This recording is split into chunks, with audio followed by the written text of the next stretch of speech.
hay dos distinciones en hidráulica de tuberías. En hidráulica de tuberías básicamente se estudian los flujos a presión.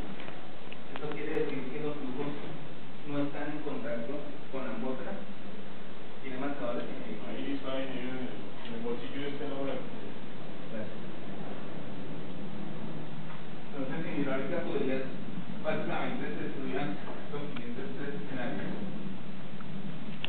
cómo transportar el agua por gravedad por medio de un sistema de tuberías, siendo que el fluido que se está transportando no está en contacto con la presión atmosférica.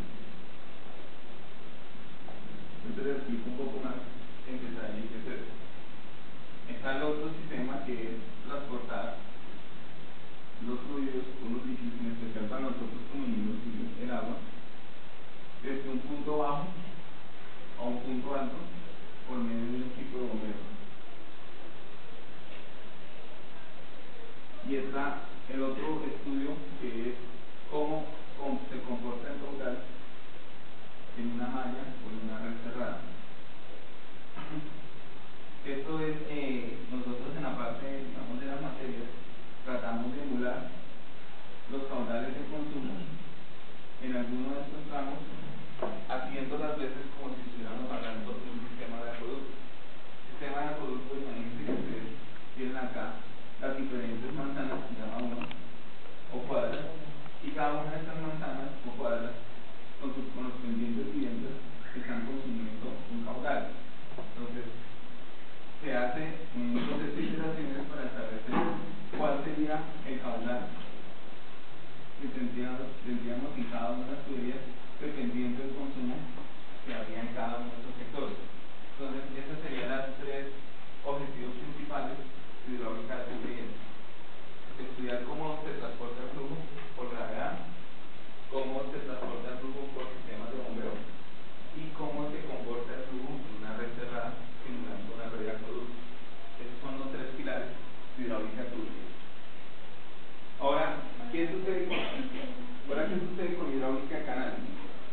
Hidráulica de canales difiere un poco porque el flujo está en contacto con la presión atmosférica, la parte superior del flujo. Mientras que en tuberías, o en hidráulica de tuberías, o también se llama sistemas a presión de hidráulica de tuberías, la presión interna dentro de la tubería jamás está en contacto con la atmósfera, mientras que en canales es todo lo contrario, siempre está en contacto con la atmósfera. Entonces, esta pequeña diferencia de estar o no estar en contacto con la atmósfera separa la hidráulica. Realmente la hidráulica es una sola, lo que se distingue de hidráulica en canales y hidráulica de tuberías por este término, por este parámetro. Entonces, resulta que por tener esa pequeña pero a la vez gran diferenciación, resulta que se calculan las pérdidas de energía en los dos sistemas por ecuaciones por modos diferentes, se estiman las velocidades de alguna forma diferente y se tienen unas ecuaciones en cada de estas materias diferentes. Pero el principio realmente es el mismo: ¿cómo podemos transportar el agua de un punto a otro? Aquí en tuberías está por gravedad, por presión, ya sea con la bomba o ya sea con un sistema lateral, mientras que acá en canales la otra diferencia es básicamente por pendiente de los niveles del terreno. ¿Bien?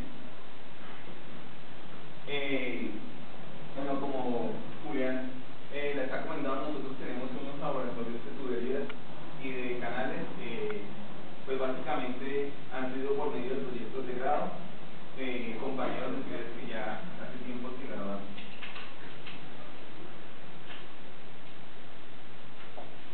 Bueno, no vamos a entrar en detalle en los laboratorios,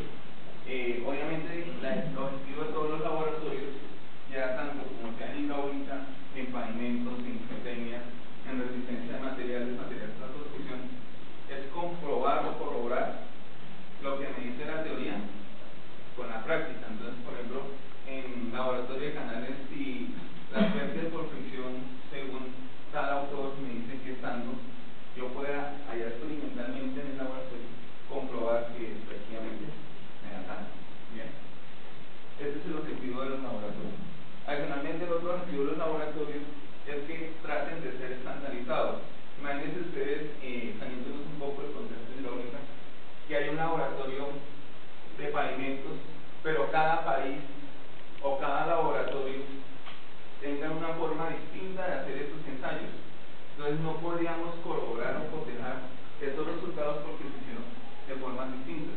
Entonces, por eso hay unas normas para hacer esos ensayos. ¿Para qué? Para estandarizarlas y hacer igual. Entonces, si el laboratorio A hizo tal ensayo, el laboratorio B, C y D, E tuvo que haber hecho esos ensayos con condiciones similares.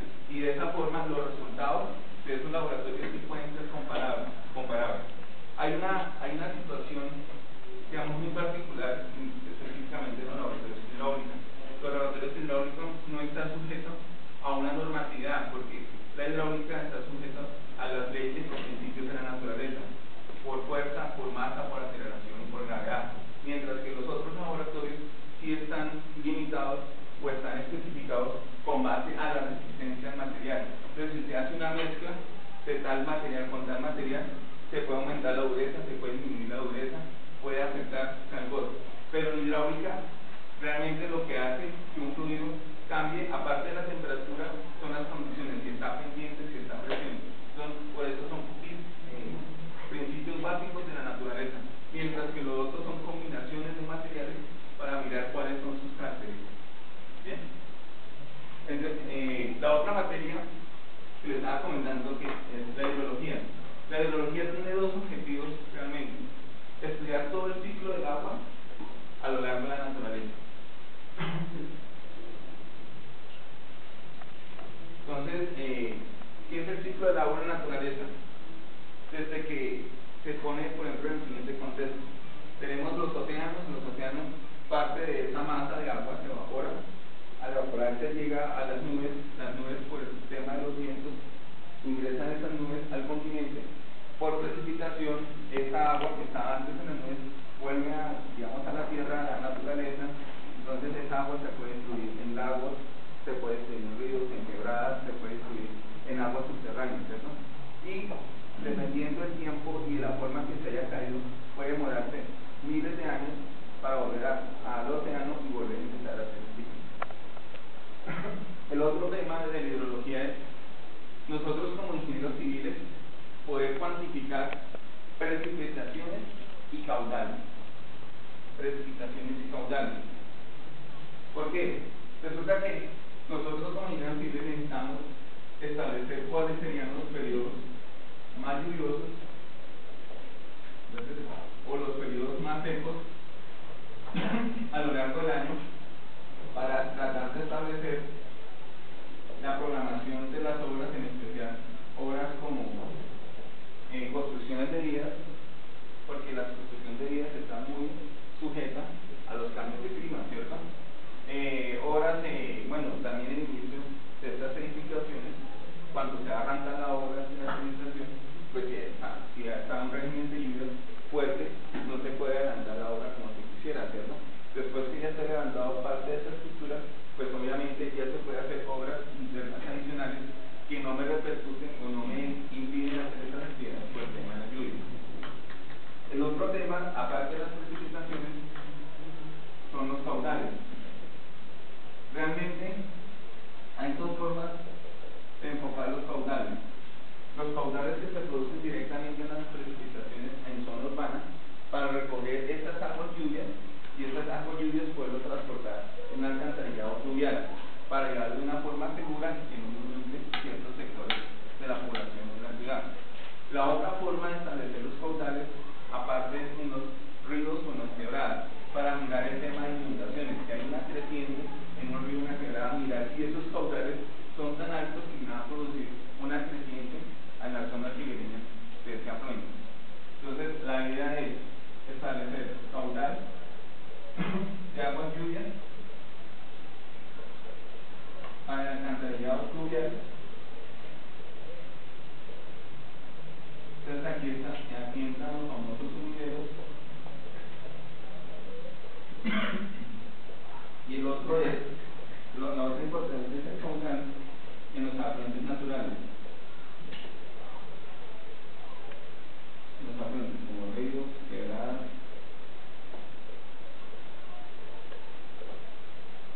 Otro uso de la importancia de calcular los caudales en los afluentes, imagínense ustedes lo siguiente: uno como ingeniero civil, en ocasiones, aunque estos trabajos son más bien esporádicos por la magnitud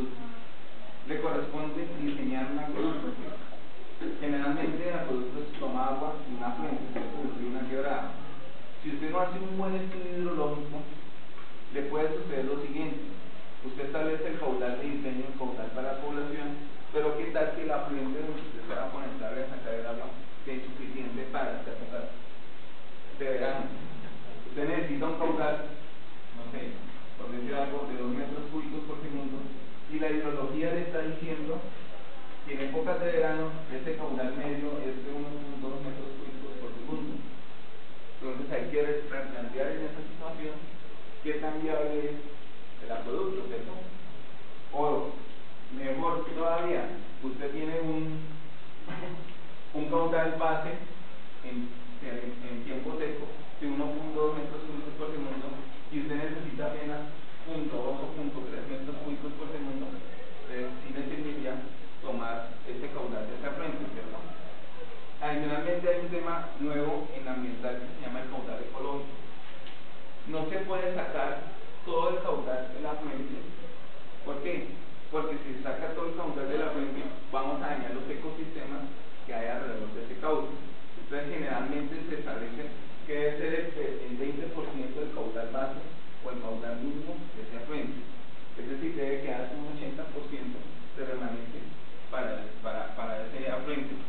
¿Por qué? Porque se ha encontrado que un porcentaje más alto me elimina o se acaban, digamos, las especies de los pescados, bueno, toda la flora o fauna que puede haber alrededor de un afluente. Y es más, animales de pastoreo, animales transitorios, en fin. Entonces, por eso les digo que tal vez, aparte de mecánica de fluidos, la más importante es hidrología. Siempre, pues obviamente el análisis de tuberías es importante, pues porque es realmente la forma en que nosotros podemos transportar el agua.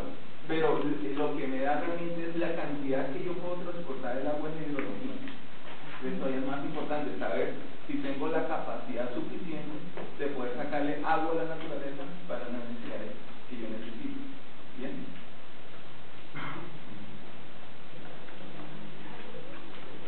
Entonces, bueno, aquí están unas fotos del problema de inundaciones. Por eso es muy importante establecer los caudales. Entre otras cosas, mi tesis de maestría fue tratar de pronosticar caudales en una fuente sobre el río Magdalena. La idea era poder pronosticar con una hora de anticipación cuál sería el caudal próximo. Eso sería una ventaja porque en teoría nosotros tenemos una hora para poder avisar a las poblaciones de que va a haber un riesgo inminente de inundación. Entonces, entre otras las materias que están en la área hidráulica, bueno, este no es el título propio de instalaciones hidrosanitarias. Desafortunadamente, anteriormente estaba como fija. Ahorita en el nuevo pensum están como electivas, pero de todas maneras no ha habido un semestre que no se ha dejado de dictar, así sea por electiva o por ser una materia fija dentro del pensum o una materia curricular. ¿Cuál es la idea de esta asignatura de instalaciones hidrosanitarias e edificaciones? La idea es poder diseñar las diferentes redes de agua potable, aguas residuales y aguas lluvias como mínimo dentro de una edificación. Entonces, ¿cómo nos llega a nosotros el agua para podernos bañar, ¿cierto? Para podernos lavar las manos, del lavaplatos tomar el agua para hacer los alimentos? Después de haber sido utilizada esta agua o los desagües, llevar una forma segura y ambientalmente sostenible hacia un alcantarillado y ese alcantarillado entregarlo nuevamente al cauce que se haya sacado inicialmente. Aparte de esto, se ve en esta misma materia un componente de instalaciones eléctricas. ¿Cuáles son los requisitos mínimos que debe tener un ingeniero civil para conocer un plano eléctrico? ¿Cuáles serían las condiciones? ¿Cuáles son los montajes básicos para los diferentes aparatos o los diferentes electrodomésticos? Generalmente se deja un proyecto al terminar este curso en la parte hidráulica, en la parte eléctrica, para que en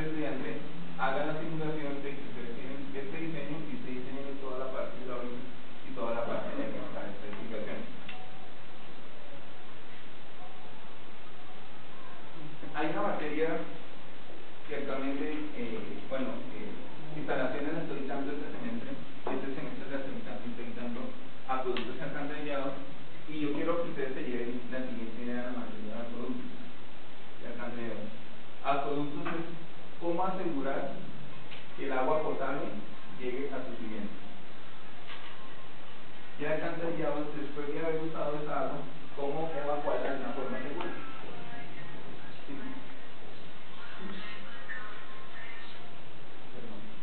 Entonces, acueducto es cómo llevar el agua potable a cada una de las viviendas, a cada una de las edificaciones, y después de haber sido utilizada esa agua potable, cómo transportarla de una forma segura a un alcantarillado y sobre todo a un cauce natural.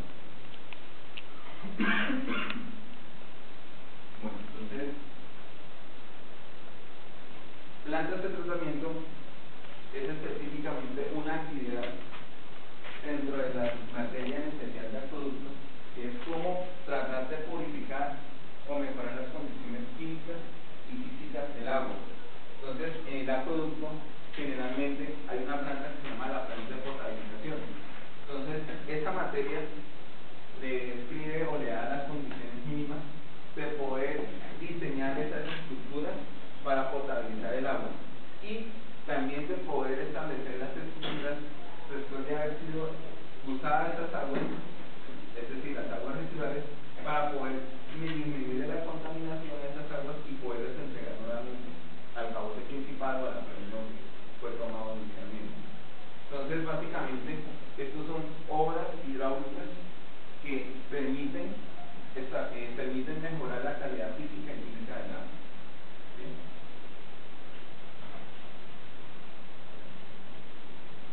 Vamos a ir a otra. Bueno, por favor, ¿tiene alguna pregunta, alguna duda? En cuanto a las precipitaciones, ¿eso se maneja solo por temporada o se anualmente algún estimación entre distintos años? Bueno, resulta que hay unas precipitaciones que son precipitaciones funcionales.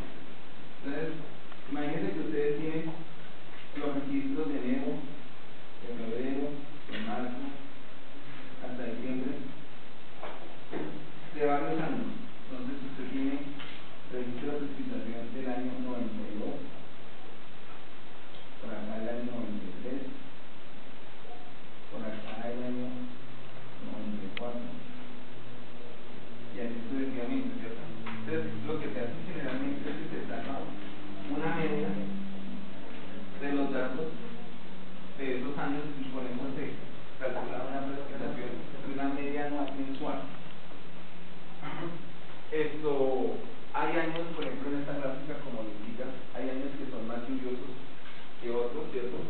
Eso tiene unas implicaciones fuertes en hidrología, porque si hay una de las materias que son, digamos, que hay todo un mundo para entender la naturaleza de la hidrología, porque hoy en día la hidrología se maneja por estocástica, este tipo de eventos probabilísticos. Como son eventos probabilísticos, nada es seguro que va a ocurrir, y eso le ocurre muchas veces al IDEAN. A veces tienden a hacer pronósticos que mañana va a llover, ¿cierto? Y preciso no llueve, ¿cierto? O sea que la sombrilla está tarde que va a llover y no llueve, ¿cierto? Entonces, ¿por qué ocurre eso? Porque como son eventos aleatorios, son eventos probabilísticos, hay una incertidumbre muy alta de que ocurra o no ocurra esa precipitación o no, o cualquier otra variable como se comporte. Entonces, por esa misma teoría de la naturaleza, tal vez creo que dentro del programa de ingeniería civil y hidrología sería la materia más difícil de estudiar, por esa misma lateralidad. Mientras que las otras materias están rígidas o están regidas más bien por ecuaciones, por situaciones ya estándar. Mientras que en hidrología cada año, cada 2 años, hay nuevas metodologías, hay nuevas formas de tratar de entender la naturaleza, que esto ya es mucho más difícil. Usted es material, usted puede de alguna forma predecir, usted puede predecir la resistencia a este material, si usted lo hace todas las veces con las mismas combinaciones de los químicos, no sé, de los metales. Entonces usted puede hacer 10.000 marcadores de estos con las mismas características, pero en la terrestre no ocurre esto. Hoy llovió con esta intensidad de lluvia, mañana no llovió, pasado mañana llovió con intensidad más alta de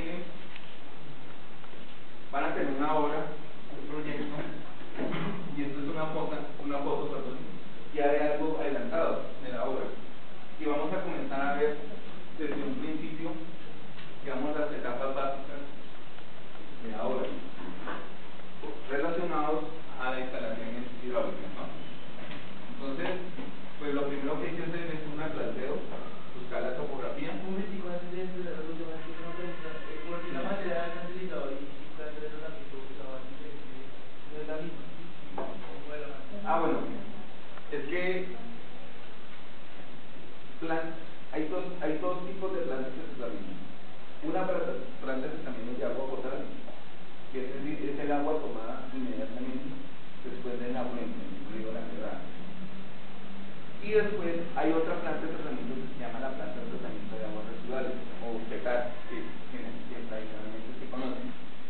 Resulta que el alcantarillado, por norma y o por ley, debe llegar a esa planta. Entonces, lo que está usted estudiando en el alcantarillado es cómo se estaría transportando el agua hasta la planta. Y ahí en la planta, ¿qué procesos involucra? Entonces, por eso debe estar separado.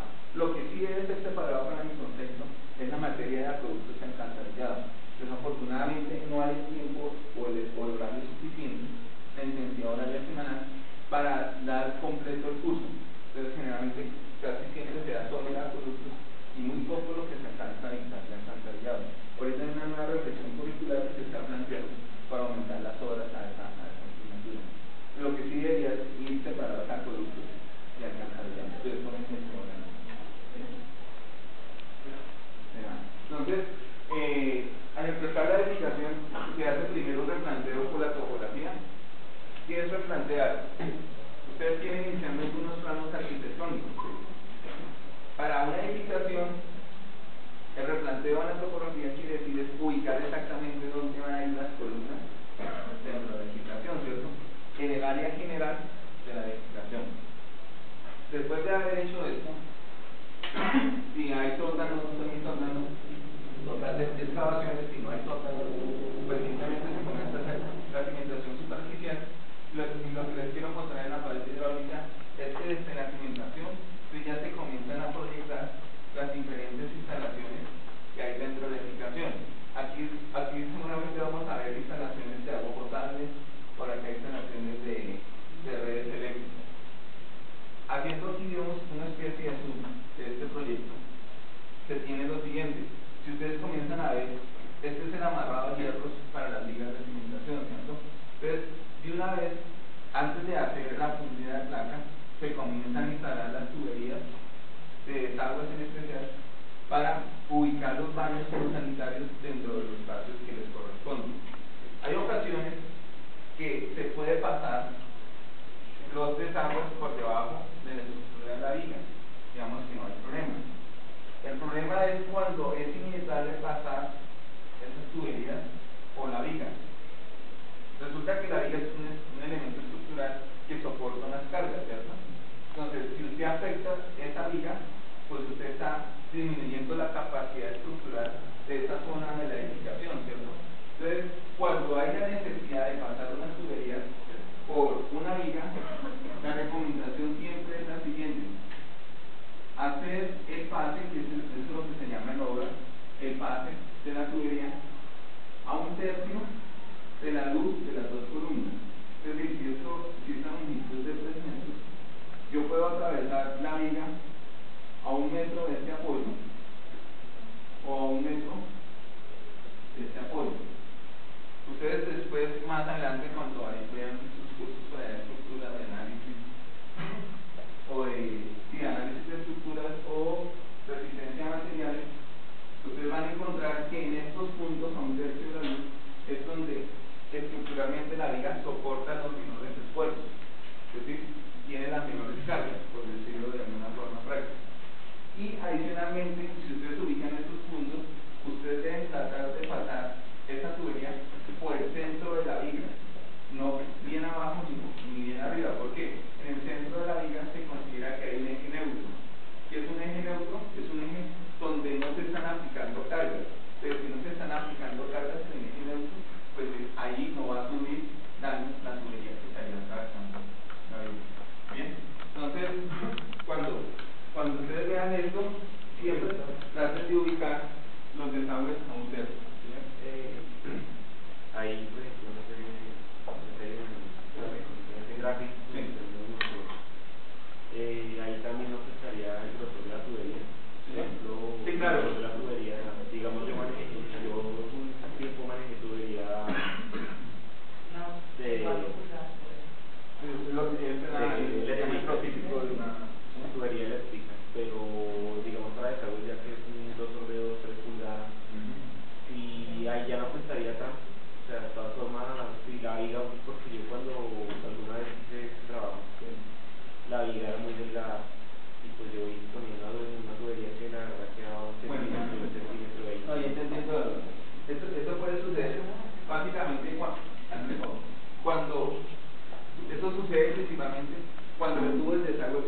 pulgadas. Resulta que el tubo de desagüe de 6 pulgadas es de 25 centímetros.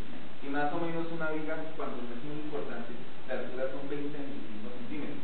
Entonces, cuando el tubo que va a atravesar la viga es mayor de diámetro, el área, lo que se debe hacer generalmente es un sifón. Un sifón, imagínense que ustedes están viendo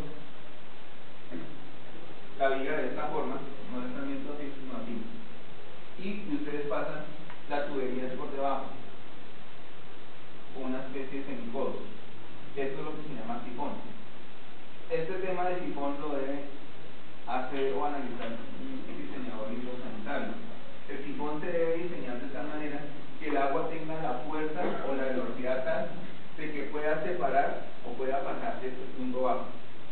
Porque si no es así, en especial en aguas residuales, los desechos, los excrementos y esto comienza a colmatarse en la parte de fondo del sifón. Entonces se comienza a obstruir o a tapar este sifón y comienza a funcionar más el agua. Entonces lo importante de estos sifones es que tengan la velocidad o el arrastre suficiente para que no haya ningún sedimento que quede en la parte en el punto bajo del sifón.